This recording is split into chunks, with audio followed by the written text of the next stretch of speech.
Folks, Erick Stakelbeck here. Welcome to the Watchman Newscast Livestream. Getting one more in here before, obviously, Christmas Eve, Christmas Day, and we want to update you before we get started on the holiday. And by the way, Hanukkah begins on December 25th. More on that in a minute. But we want to kick off here by giving you an overview right now, a very important overview of Israel's next front. I'm talking about Yemen. And just to preface this, I'm not talking about boots on the ground or an Israeli invasion. This isn't like Gaza or Lebanon. Yemen is a different beast. Now, you may see Israeli special forces on the ground, some kind of daring counterterrorism operation. We're not sure. But what's clear is this.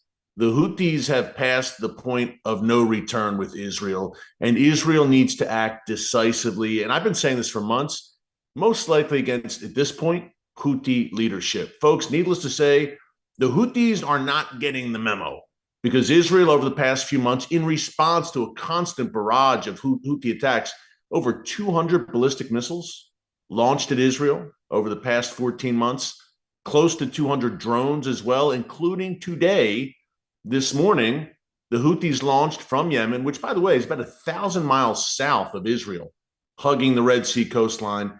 But the Houthis launched a drone that thankfully was intercepted.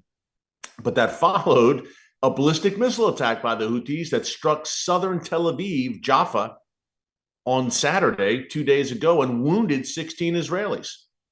So this has spun out of control at this point. And it's not only what the Houthis are doing to Israel, attacking Israel directly, it's what the Houthis are doing in the Red Sea. And folks, you've probably been following this, right? Disrupting Red Sea shipping, not only affecting Israel, but affecting the world, global commerce, including the United States, where I'm sitting right now. So the Houthis are running amok with the full backing, arming, support of, you guessed it, the Iranian regime. Now, when we say the Houthis are effectively the last man standing, so to speak, we talk about the Iranian Ring of Fire. Israel has smashed, well, let's say the five main rings, right? Gaza, Lebanon, Syria, Iraq, and Yemen. The main rings, you have the West Bank, Judea, and Samaria as well, and then Iran itself. 7 fronts, we've called it. But I'd say the 5, we'll say, main rings, Gaza, Lebanon, Yemen, Syria, and Iraq. Well, here's the state of play and why taking out the Houthis and neutralizing them is so important for Israel. Hamas and Palestinian Islamic Jihad, the Gaza ring, they've been smashed. They will never again be what they were on October 7th, 2023, when they massacred 1,200 Israelis and took over 200 more into captivity. That's number one. Number 2, the Lebanon ring, Hezbollah. Hezbollah will never be what it once was. Israel has smashed Hezbollah as well. Some 70% of Hezbollah's fighting capacities have been destroyed by the IDF. Its entire leadership has been wiped out. Same with Hamas, by the way. Their leadership's gone. And the removal of those 2 rings from the Iranian chessboard led to the removal of a 3rd ring, Syria, and the collapse of Bashar al-Assad's regime there. Why? Because the Sunni jihadi rebels who overran Damascus and overthrew Assad, they knew that there was no chance that Iran or Hezbollah could intervene and save Assad this time. So indirectly, Israel took out the Syria ring. 3 of the 5 main rings. The 4th ring, we're going to talk more about in a minute, those Iraqi Shia militias backed by Iran, they're now climbing down and saying, yeah, you know what? We're not going to launch any more drones at Israel. So they got the memo in Iraq. They saw Hamas, Islamic Jihad, Hezbollah smashed. They saw Assad fall as a result of the smashing of Hamas and Hezbollah. They've seen Iran's air defenses destroyed by Israel. So the Iraqi militias are saying, you know what? Maybe now is not such a great time to mess with the world's one and only Jewish state. But the Houthis, oh, the Houthis, they continue to persist. And you know the refrain here on the live stream, if you watch us on a regular basis, we've said that evil is arrogant. Evil is relentless because it's demonic. And evil is quite stupid. Well, the Houthis check all 3 boxes because as a response And again, as in every case with this Iranian-backed ring of fire that's unraveled before our very eyes over the past few months, in every case, Israel was attacked without provocation. Israel was attacked first by this ring. Same goes with the Houthis vis-a-vis Israel. The Houthis attacked Israel, never laid a hand on Yemen. The Houthis attacked Israel and have not stopped attacking without provocation. Israel finally in July and then in October struck back and struck hard against the Hodeida port in Yemen. Major port where the Houthis are bringing in arms, etc., from Iran, surprise, surprise, and up to all sorts of mischief. So Israel hit them there thinking, okay, the Houthis will now stop. The Houthis have not stopped. This is a very hard-headed bunch and a demonic bunch. And they continue to fire ballistic missiles. Some have been intercepted, but some have gotten through over the past week. One late last week, and Israel responded with massive airstrikes against 3 different Houthi ports. That was Thursday overnight, just a few days ago. And the Houthis respond by launching another ballistic missile. Again, they're not internalizing what Israel can do to them and the pain that can be inflicted upon them. And now a drone launched today. So Israel right now is at the point of no return, where they're saying, okay, we tried to kind of stave off this Houthi threat. We were focused, understandably so, on Gaza, on Lebanon, and what's been unfolding in Syria, on Judea, Samaria, the West Bank, where Iran is trying to ramp up terror activities, and on Iran itself, obviously. Remember, Iran has attacked Israel directly twice over the past 8 months. So Israel said, look, the Houthis, they're 1,000 miles away. We can manage that threat. Well, now it's going to be a real problem.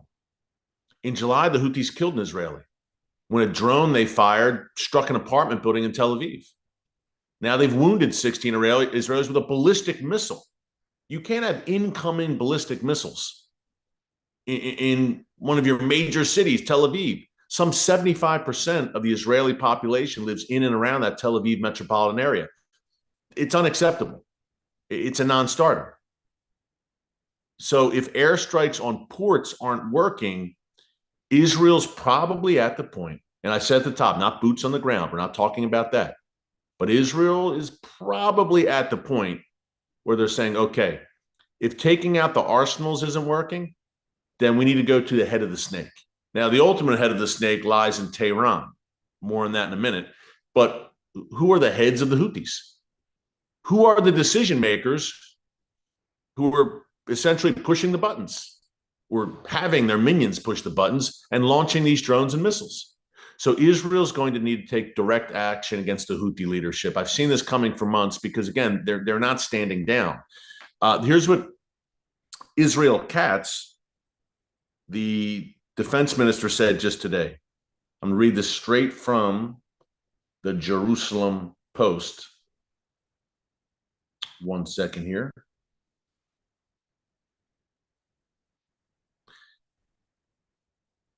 Today, after the Israeli Air Force intercepted a drone launched from Yemen that was headed towards Israel, Defense Minister Israel, yes, his name is Israel Katz, threatened the Houthis with, quote, a decisive blow.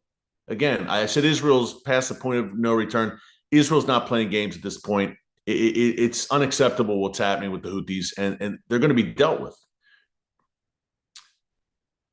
Katz said, we will, quote, we will strike the Houthis hard, destroy their strategic infrastructure, and decapitate their leadership.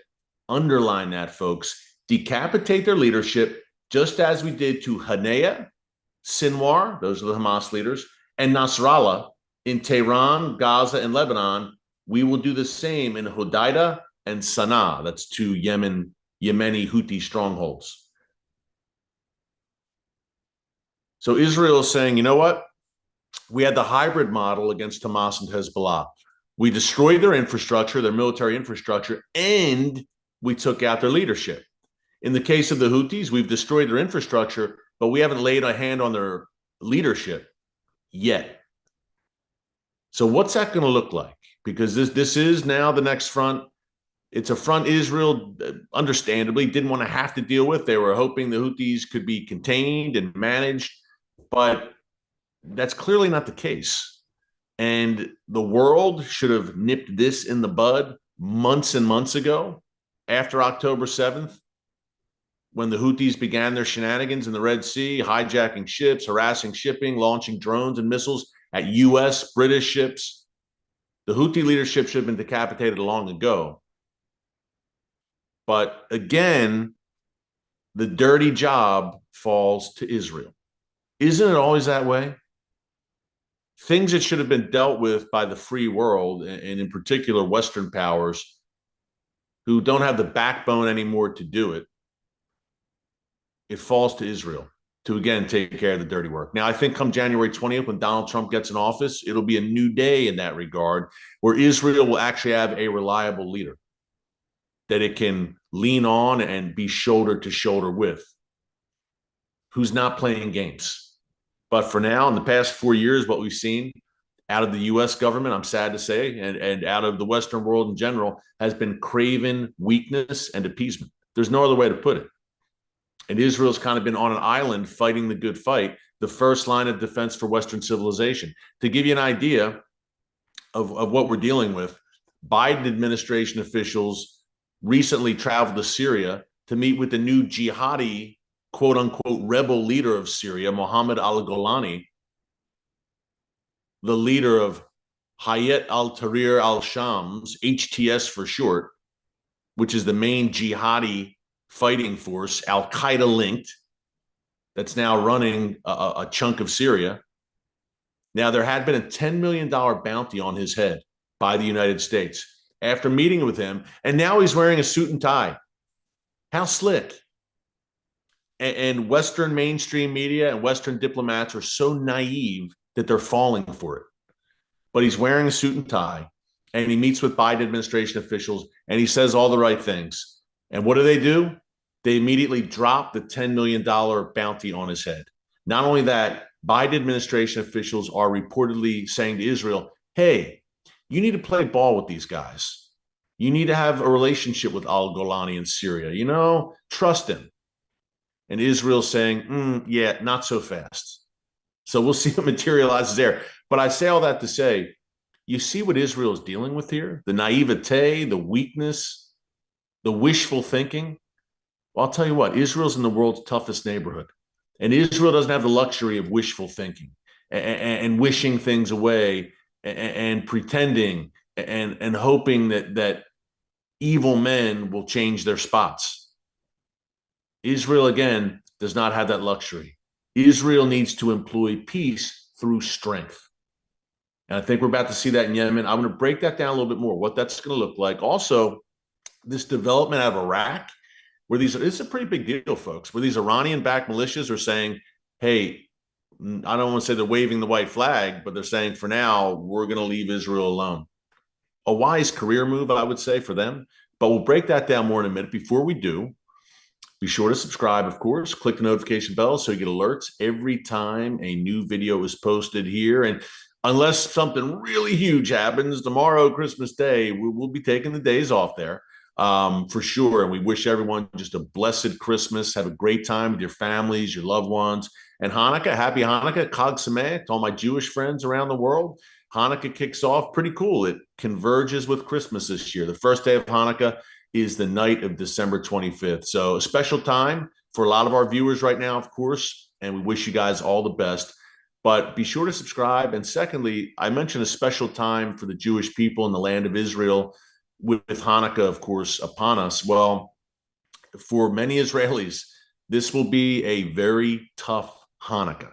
Needless to say, you've got still thousands and thousands of people displaced. We've got Holocaust survivors displaced, people displaced from war, of course, over the past 14 months, people living in poverty in Israel. We've got Israel's courageous soldiers and reservists. They're risking their lives to defend the land. They're away from their families. Some are coming home for Hanukkah with permanent wounds and trauma. That's where our good friends at Meir Panim come in. And folks, look, you've heard me talk about Meir Panim. It's israelcharity.org. That's israelcharity.org. I've been working with them for years. They're our partner for today's live stream. This is an incredible organization doing God's work. I do not say that lightly. You've probably seen me over the years at Meir Panim's soup kitchens in Israel, serving high-quality meals to Holocaust survivors, to impoverished children, to Israel's neediest and most vulnerable. Well, the need has never been more acute than it is right now. Again, this is a time of war in Israel. It's really the darkest time for the Jewish state since its miraculous rebirth in 1948. It's really time for Christians in particular to step up and fulfill that biblical mandate laid out in the book of Genesis, chapter 12, verse 3, to bless Israel in Israel's time of greatest need. Again, it's israelcharity.org to stand with Meir Panim in this. Some of the numbers. This year alone, Meir Panim has provided over 2.6 million meals to Israelis in need and sent more than 500,000 care packages to Israeli soldiers and displaced families, families who've had to flee their homes because of Hamas and Hezbollah barrages. Every day, Meir Panim's caring for over 2,200 Holocaust survivors in Israel, and they've made sure that some 1,500 soldiers have had nourishing meals. Again, Meir Panim's really stepping up their efforts during Hanukkah, of course, a special time in Israel. So we want to give the people of Israel in this tough time a very happy and a very blessed Hanukkah. And a way you can do that and do God's work, quite frankly, is to partner with Meir Panim. It's israelcharity.org, a great organization. I can't recommend them highly enough.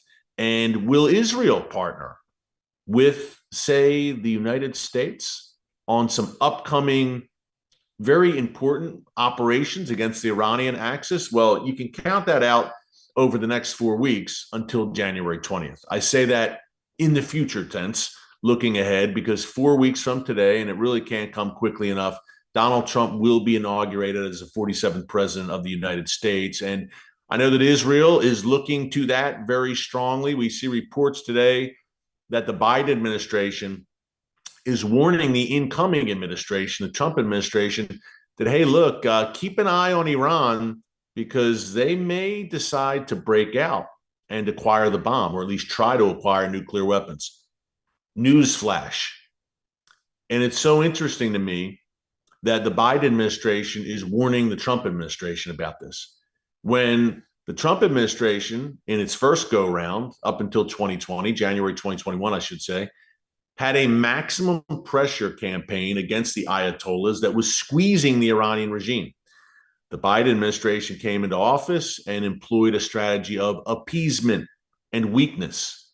And you wonder why Iran is now a hop, skip, and a jump from having the bomb. So if you're the Trump administration, it's almost like you're saying, yeah, we know. No need to tell us that. We know, and this happened on your watch because you took your foot off the gas, Biden administration, and let Iran run wild and its proxies run wild, which led to October 7th, which led to Hezbollah, which led to the Houthis and all the madness we're seeing right now. But again, Israel has stepped in, stepped up, and done the world a favor. Not just Israel a favor, it's done the region, the Middle East, and the world a favor by taking out this Iranian axis. So duly noted, I'm sure, by Trump administration officials, but come on. And we've said this here in the live stream, folks, over the past few weeks. 2025 clearly is going to be the moment of reckoning. I don't think there's really any in between here. The Iranian regime, back against the wall right now, never been more vulnerable after its ring of fire has been smashed, after its air defenses have been taken out. They could make the choice to break out and rush for the bomb and try and complete building a nuclear bomb. I've been saying this is the North Korea model, right? North Korea got the bomb. All of a sudden, everyone wasn't so eager to mess with North Korea. Is Iran going to take that tack? We'll see. That's one option for sure. Second option is Israel now has a clear path. Israel, and by extension, the United States, under Donald Trump, now has a clear path to Iran's nuclear sites.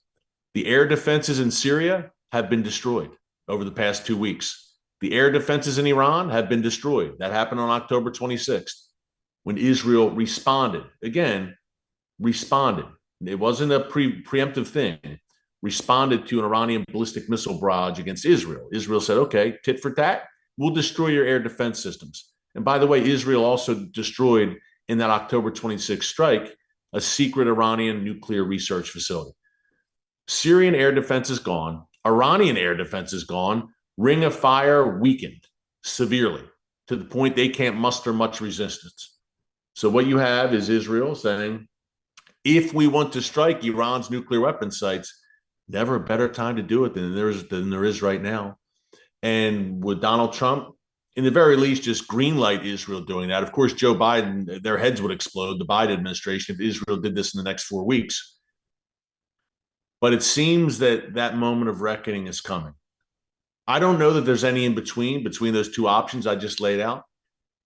But there is always the option, and this would be the toughest pill of all for the Iranian regime to swallow, that Iran, they won't verbally say it, but they acknowledge amongst themselves their position of weakness, no air defenses, ring of fire smashed. Oh, and by the way, Donald Trump returning to office January 20th. The man they tried to assassinate, who they had plotted to assassinate, Iran's leaders plotted, as we detailed here in the live stream, to target Donald Trump. Donald Trump strikes me as a guy who has a long memory when it comes to that sort of thing. Add all this up, and Iran's in very bad shape, the Ayatollahs. Do they acknowledge that and agree to a deal, which would not be friendly to them, needless to say, but in order to survive? For the survival of their regime, do they agree to some kind of deal where they bail themselves out and live, I won't say to fight another day, but they just sustain? And if they do that, they will be seen as vulnerable by the opposition in Iran, and that's a good thing. And the opposition in Iran should see them as vulnerable right now. The people of Iran, who are the main victims of this regime, have risen up time and time again over the past 25 years. And they've been thrown, put down violently, repeatedly by this regime. But this can't go on forever. And here's something to encourage you this Christmas season. Iran is home, Bible land, by the way. Look, modern day Iran was ancient Persia, right? Iran is home to the world's fastest growing church. Growing by leaps and bounds, over 1 million Christians in Iran, and it's growing despite relentless persecution, because you can't stop the gospel. No one can. No one ever has. No one ever will. But that's encouraging. So pray for the persecuted church in Iran. But there's discontent against this regime. It's a perfect storm right now, is what I'm saying. And it's all coming to a head in 2025. So and I said this a few weeks ago, the story in the region has now shifted from the wars in Lebanon and Gaza and the Iranian Ring of Fire to Iran's nuclear program. It shifted back. Remember, that was the headline for years. Iran's nuclear program, the Iranian nuclear crisis. It's like the Cuban Missile Crisis in slow motion, some people said. Well, guess what? That's at the top of the agenda again. That is the story once again. And I think the moment of reckoning finally for that Iranian nuclear program could come in 2025. And we'll see how it shakes out. But that's one issue, certainly, that Israel is discussing with the incoming Trump administration. And by the way, Bibi Netanyahu and Donald Trump have been speaking regularly in weeks prior. So, and Bibi says, look, we're on the same page. So that moment of reckoning is here. And they're also having conversations about the Houthis. Now, the United States carried out some airstrikes against the Houthis in the past few days.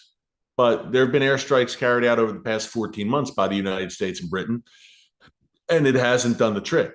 Again, because the leadership hasn't been affected, the Houthi leadership. Again, Israel, with great success in Gaza, Lebanon, took out not only the military capabilities and the infrastructure, but the leadership.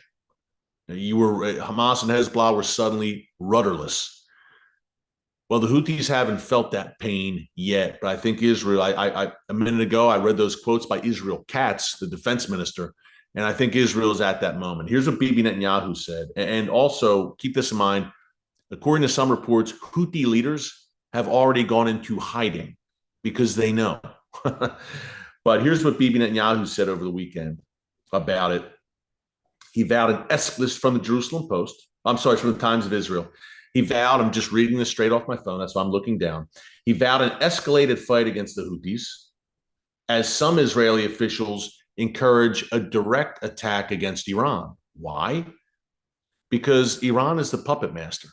And some have been saying this for years. Why are we hitting the rings on the ring of fire if you're Israel? Why doesn't Israel go straight and directly to the ring master and hit the ring master on that ring of fire? And that would be Iran. And now it's never been easier with no air defenses standing in your way. But here's what Bibi said.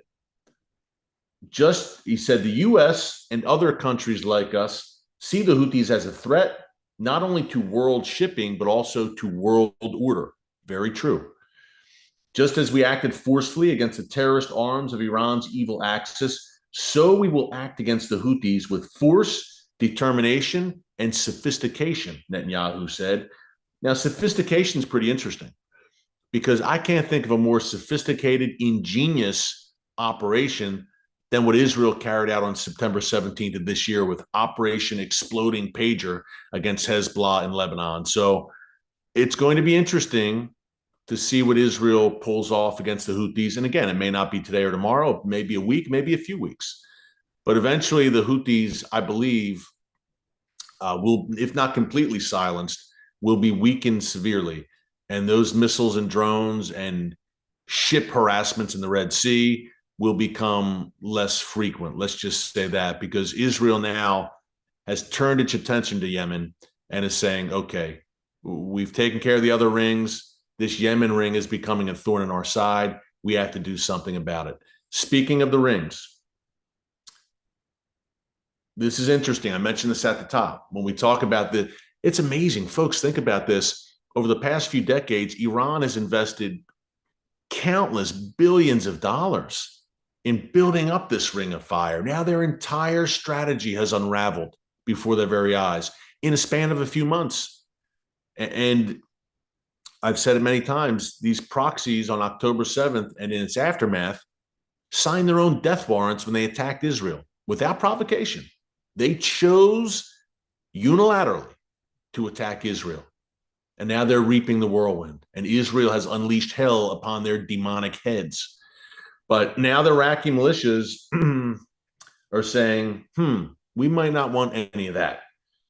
And they have decided, I'm reading this just from Times of Israel, straight off my phone again, Shiite militia groups in Iraq have decided to stop attacking Israel, according to a Lebanese report today, in what would mark the latest retreat by a regional Iranian proxy that had attempted to pile pressure on Jerusalem. They've been launching drones, of course, since October 7th, 2023. Although most of the attacks have been largely ineffective, 2 Israeli soldiers have been killed and 24 others wounded from one of these Iraqi drones when one of them hit the Golan Heights. And now they're saying, wait a minute. For now, we're going to kind of take a step back. A very wise move from the very unwise Iranian-backed Iraqi Shia militias. But again, it shows you the weakness and how the tide has turned. And I've been describing this as sort of like Haman and his family being hung on the very gallows that he meant for Mordecai, which is interesting from the book of Esther because, as I mentioned a few minutes ago, modern day Iran, that was ancient Persia. It's a Bible land. And guess what? That's where the story of Haman and Mordecai and Esther unfolded. And now everything that Iran built up, everything that Iran planned for Israel, Israel has turned on Iran's own heads and on its proxies' own hands, and they're in retreat. Evil has been put to flight. Now, we don't know what's going to develop in Syria, by the way, with these jihadi rebels there. But thank God, again, the world should be thanking Israel. Israel did the world a favor by destroying some 80% of the military capabilities in Syria over the past 2 weeks. The Middle East never sleeps, even during the Christmas season. And what happens in the Middle East does not stay in the Middle East. Just by the way, two things before we go. The slogan, if you're saying, what's up with the Houthis? What do they believe? And I know they're an Iranian proxy and an Iranian back, but what are they all about? Well, here's their slogan. This is the official slogan of the Houthi movement. Allah is greatest. Death to America, death to Israel, a curse be upon the Jews, and victory to Islam. Other than that, I'm sure they're perfectly reasonable chaps, or not. But that's their slogan. And the overall leader of the Houthis, we hear so much about the Hezbollah leadership, the Hamas leadership, even Islamic Jihad. The Houthis have kind of flown under the radar, but the main Houthi leader is Abdul Malik al-Houthi, also known as Abu Jibril. He's been sanctioned by the United States. He was designated as a specially designated global terrorist in 2021. He would be the main target, I presume, of Israel if they go in that direction. Then you have the commander of their special forces, Abdul Khalik al-Houthi. And you've also got Muhammad Ali al-Houthi, who is one of their political leaders. You've got the minister of the Interior. They're all essentially al-Houthis. But these are the guys who I would assume should not be resting easy right now. And apparently they may be in hiding. So, folks, if anything happens, we will come to you with breaking updates. Hey, keep it all in prayer. These are prophetic moments and prophetic incidents that are unfolding before your very eyes right now. 2024, wow. And we'll recap the year later this week or early next before 2025 sets in. But what a year, right?